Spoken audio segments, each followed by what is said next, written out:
જય જોહાર મિત્રો, બધાને મારો નમસ્કાર।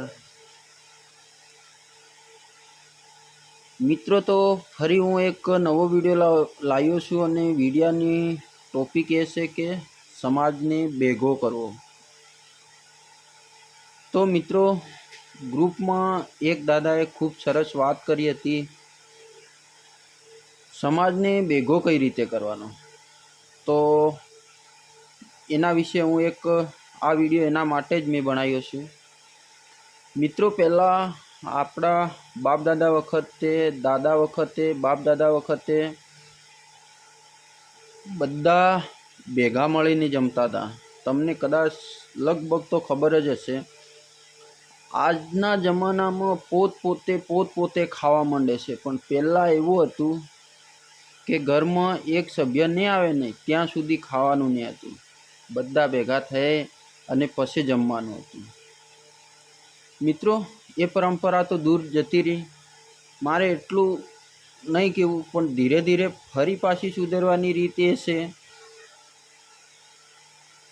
કે થોડો વેટ કરો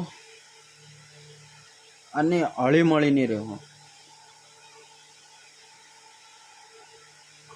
હાલના જમાનાની વાત કરીએ તો કાકા બાબા તો ઠીક છે, પણ ભાઈ બી બહુ ઝઘડાય છે અને બહુ સારું એવું કૌભાંડ ચાલે છે અને તું તારું કરી ખા આ રીતનું થતું હોય છે।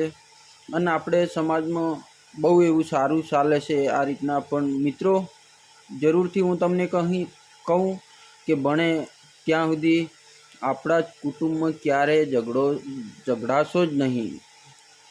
આપણે નાની નાની વાતમાં હરેક જગ્યાએ તું એમ તો હું એમ, તું તેમ તો હું તેમ એવું કરવા લાગીએ। પણ મિત્રો સહન કરવાનું રાખજો।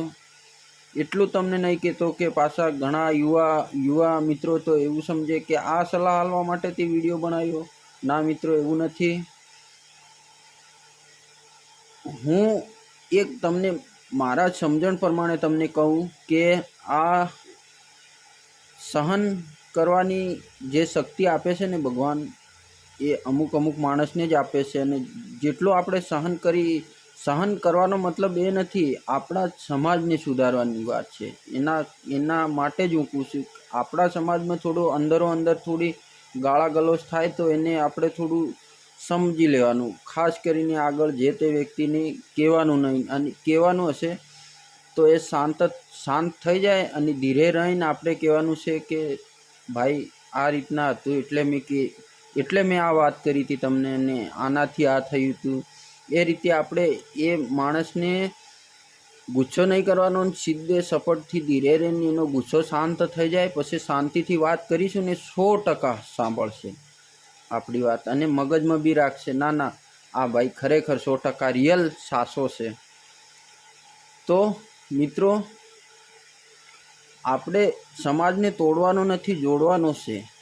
તો ધીરે ધીરે કરી અને ભેગો કરવાનો છે। એટલે આપણે થોડું સહન કરવાનું છે અને સમાજને આગળ લઈને ચાલવાનું છે। એટલે યુવા મિત્રોને ખાસ કહું છું કે આવું બને ત્યાં સુધી રિયલ ના કરશો।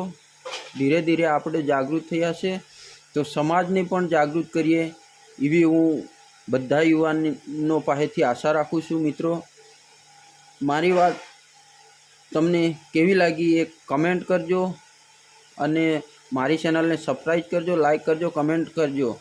હું આવા વિડીયો જ બનાવું છું, એટલે વિડીયો જોજો। મારી ચેનલનું નામ છે કાળી મવડી ટેકનિકલ કાળી મવડી ચેનલ। તો મિત્રો મેં આ માટે જ વિડીયો બનાવ્યો છે।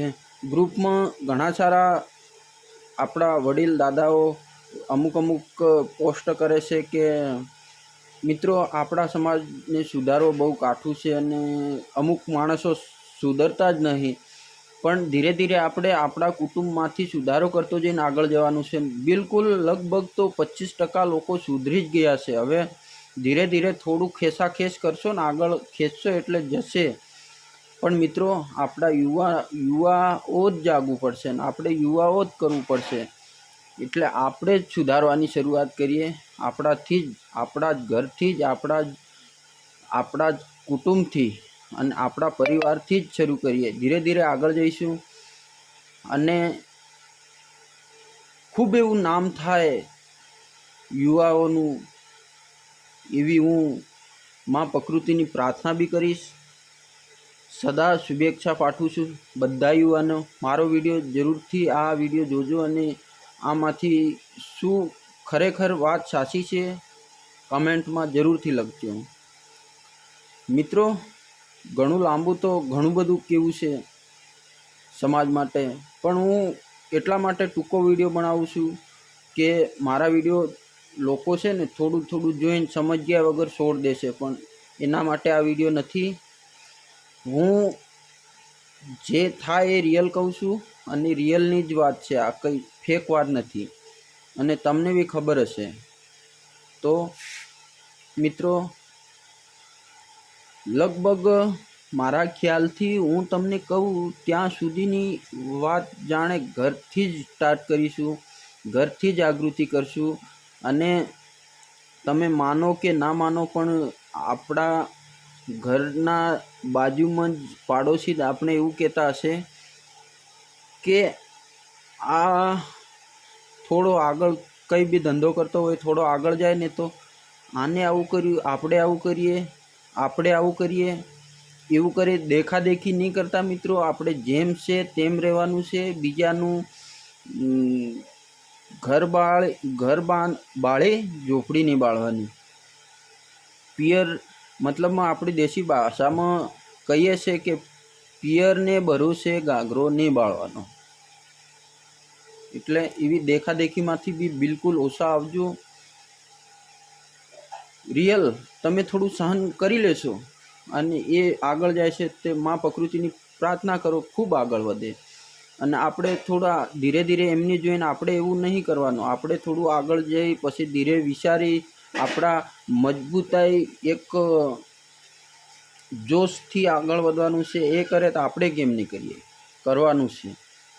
પણ જે તે વસ્તુના કારણે ને મિત્રો, આ વાત ખાસ ધ્યાનથી જોજો, ખાસ સાંભળજો. લગભગ હું જાણું ત્યાં સુધી યુવાનો આવું જ કરે છે.